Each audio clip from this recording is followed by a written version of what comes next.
ചെമ്മീൻ ഈർക്കിലേ കുത്തി എങ്ങനെയാണ് പൊരിക്കുന്നത് നമുക്കൊന്ന് നോക്കാം. നമ്മുടെ ഒരു വെറൈറ്റി മസാലയും കൂടിയാണ്. എങ്ങനെ ഉണ്ടാക്കുന്നതെന്ന് നോക്കാം. നമുക്കിതൊന്ന് ക്ലീൻ ചെയ്തെടുക്കാം അല്ലേ. ആദ്യമേ നമുക്കിതിൻ്റെ ഈ സാധനങ്ങളൊക്കെ ഇങ്ങോട്ട് ചെത്തിവിടാം.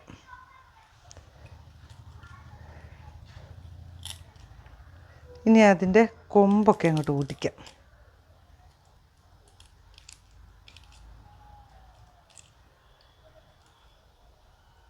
വാലും തല അവിടെ ഇരുന്നോട്ടെ.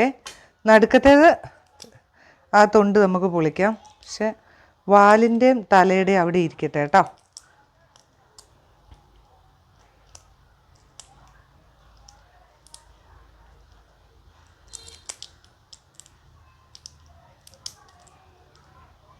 നമുക്ക് അതിൻ്റെ വേസ്റ്റൊക്കെ ഒന്ന് എടുക്കണ്ടേ. ഞരമ്പും എടുക്കണം. ഇതുണ്ടോ, അതിൻ്റെ ഞരമ്പ് ഇങ്ങനെ തന്നെ വലിച്ചാൽ നമുക്ക് കിട്ടും കേട്ടോ. പിന്നെ കിട്ടിയില്ല എന്നുണ്ടെങ്കിൽ മാത്രം ഇങ്ങനെ ഒന്ന് പൊളിച്ചിട്ട് ഇങ്ങനെ വലിച്ചാൽ മതി. പക്ഷെ എനിക്ക് ഇങ്ങനെ തന്നെ എടുത്തപ്പോൾ കിട്ടി. ഇങ്ങനെ തന്നെ നമുക്ക് കിട്ടും. അപ്പോൾ അങ്ങനെ കണ്ടോ, ക്ലീനാക്കി. ഇനി ഇതിങ്ങനെ തന്നെ വയ്ക്കാം. ഇതെല്ലാം നമുക്കിങ്ങനെ ഒന്ന് ക്ലീൻ ചെയ്തെടുക്കണം. നല്ല വൃത്തിക്ക് കഴുകി എടുത്തുകൊണ്ട് വന്നിട്ട് ബാക്കി പണി നമുക്ക് നോക്കാം. നമ്മുടെ ചെമ്മീനൊക്കെ കഴുകി വൃത്തിയാക്കി കൊണ്ടുവച്ചിട്ടുണ്ട്. ഇതാ ഈർക്കിലുണ്ടോ, നല്ല പോലെ പോയിൻ്റാക്കി വെച്ചിട്ടുണ്ട് കേട്ടോ. ഇനി നമുക്ക് ചെയ്യാൻ പോകുന്നത് ഇതാ ഇത് കണ്ടോ, ഇവിടെ നിന്നൊരു കുത്തങ്ങോട്ട് കുത്താം. ഈ വാലിൻ്റെ അവിടെ നിന്ന് ശ്രദ്ധിക്കണം കേട്ടോ. നല്ല കുത്തിക്കൊള്ളുന്ന സംഭവങ്ങളൊക്കെ ഉണ്ട്. പക്ഷെ ഇത് കണ്ടോ, ഇങ്ങനെ കുത്തിയിട്ടുണ്ടെങ്കിൽ നമുക്ക് ഒന്നും നിവർന്ന് തന്നെ നിൽക്കും കേട്ടോ. ഇങ്ങനെയെല്ലാം നമുക്കിങ്ങനെ കുത്തി കുത്തി ലെവൽ ചെയ്തെടുക്കാം. അങ്ങനെ നമ്മുടെ ചെമ്മീനെല്ലാം ഇങ്ങനെ ഈർക്കിലിയെ കുത്തിയിട്ടുണ്ട്. ഇനി നമുക്ക് ചെയ്യേണ്ടത് മസാല റെഡിയാക്കുക എന്നുള്ളതാണ്. ഒരു 5 ചെറിയുള്ളി എടുത്തിട്ടുണ്ട്. 1/4 സ്പൂൺ മഞ്ഞൾപ്പൊടിയുണ്ട്. 1 സ്പൂൺ മുളക് പൊടിയുണ്ട്. കുറച്ച് പുളിക്ക് വേണ്ടിയിട്ട് ഒരു പൊളപ്പ് മാങ്ങ എടുത്തിട്ടുണ്ട്. കുറച്ച് ഗരം മസാല, 1 പച്ചമുളക്, ഇഞ്ചി വെളുത്തുള്ളി പേസ്റ്റ്, 1/2 സ്പൂൺ കുരുമുളക് പൊടി, കുറച്ച് കറിവേപ്പില, കുറച്ച് മല്ലിച്ചപ്പ്. ഇത്രയും നല്ല പേസ്റ്റായിട്ട് നമുക്ക് അരച്ചുകൊണ്ട് വരാം. കുറച്ച് സാധനം കൂടെ ചേർക്കാനുണ്ട്.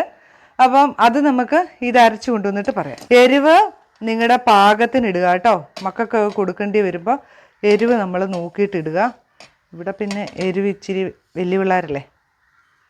ഇനി വേണ്ടിയത് നമുക്ക് നന്നായിട്ട് ഒരു ലേശം വെള്ളവും കൂടി ഒഴിച്ചിട്ട് വേണം അരയ്ക്കാൻ. ഒരിച്ചിരി വെള്ളം മതി കേട്ടോ. നല്ലതായിട്ട് അരച്ചിട്ട് വരും. നമ്മളിത് അരച്ച് വെച്ചിട്ടുണ്ട് കേട്ടോ നമ്മുടെ അരപ്പൊക്കെ. ഇനി അതിലേക്ക് നമ്മൾ ചേർക്കുന്നത് കുറച്ച് ചില്ലി ഫ്ലേക്സ്. ഇത് ഞാൻ പറഞ്ഞില്ലേ, ഇതൊക്കെ നിങ്ങളുടെ എരിവിന് പാകത്തിനേ ചേർക്കാവുള്ളൂ, കുറേശ്ശെ. ഇതിനകത്ത് ഉപ്പാണ് കേട്ടോ. ഇത് നമ്മുടെ പുട്ടുപൊടിയാണേ, പുട്ടുപൊടി. ഇത് നമ്മുടെ കോൺഫ്ലവർ. ഇതെല്ലാം കൂടെ ഒന്ന് തട്ടിക്കൊടുക്കാം. കൂട്ടത്തിൽ 1 മുട്ട.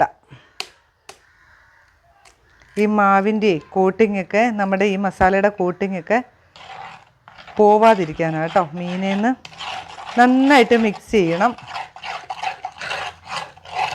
1 സ്പൂൺ എണ്ണയും കൂടെ ഒഴിക്കുക കേട്ടോ. കുറച്ച് വെളിച്ചെണ്ണ. നന്നായിട്ട് മിക്സ് ചെയ്യുക. നമുക്ക് പച്ചമാങ്ങ ചേർത്തത് പുളിക്ക് വേണ്ടിയിട്ടാണ്. ഇനി മാങ്ങ ഇല്ല എങ്കിൽ നിങ്ങൾ നമ്മുടെ ഇത് ചേർക്കുക. ചെറുനാരങ്ങ നീരോ വിനാഗിരിയോ എന്താണേലും ഒരു ലേശം പുളിക്ക് ചേർത്താൽ മതി. ഇതാവുമ്പോൾ എന്നാണെന്നറിയോ, നമുക്ക് പച്ചമാങ്ങ ചേർക്കുമ്പോൾ നല്ല തിക്കുള്ളൊരു മസാലയാണ് കിട്ടുക. അതുകൊണ്ട് ചേർത്താണ് കേട്ടോ. ഇനി നമുക്ക് ഉപ്പൊക്കെ ഒന്ന് നോക്കാം. ഒരു പിഞ്ച് ഉപ്പും കൂടെ വേണം. പലരും ചോദിക്കണ്ട ഇത് എന്ത് ഉപ്പാണ് കേട്ടോ. റോസ് സാൾട്ടാണ് ഞാൻ ഉപയോഗിക്കുന്നത്. മിക്സ് ചെയ്തു. ഇനി നമ്മൾ ചെയ്യുന്നത് നമ്മുടെ ഓരോ മീനും എടുത്തിട്ട് ഇതേലങ്ങോട്ട് നന്നായിട്ട് പുരട്ടുക.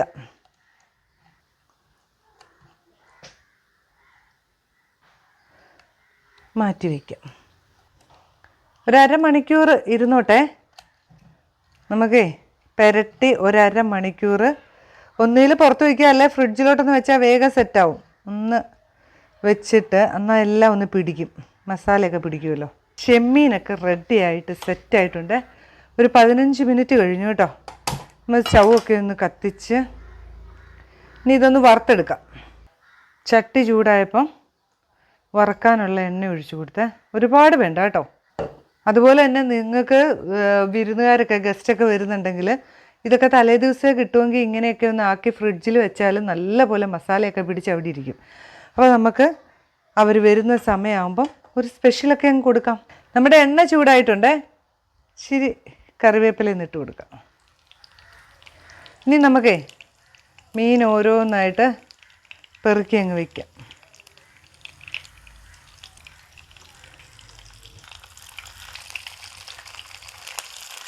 ചെറു തീയിലങ്ങ് വെന്തോട്ടെ കേട്ടോ. നമ്മുടെ മീനൊന്ന് തിരിച്ചിടാവേ.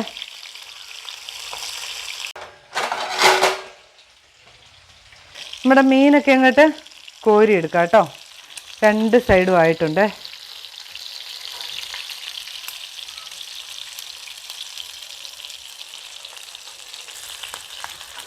ഇനിയേ നമുക്കേ കുറച്ച് കറിവേപ്പിലയും കൂടി ഒന്ന് വറുത്ത് കോരി അങ്ങോട്ട് ഇട്ടാലും നല്ല ഷോയായിരിക്കും.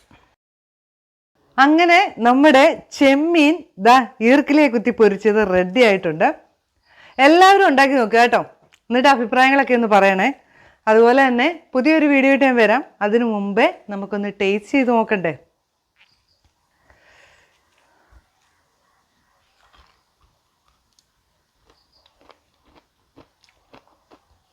ചോറിൻ്റെ കൂടെ അല്ലാതെ വെറുതെ തിന്നാനും നല്ല. കുഞ്ഞുങ്ങൾ കൊടുക്കുമ്പോൾ ഈ ഈർക്കിലൊന്ന് മാറ്റി കൊടുക്കണം കേട്ടോ. അപ്പം പുതിയൊരു വീഡിയോയിൽ വരാം. ബൈ.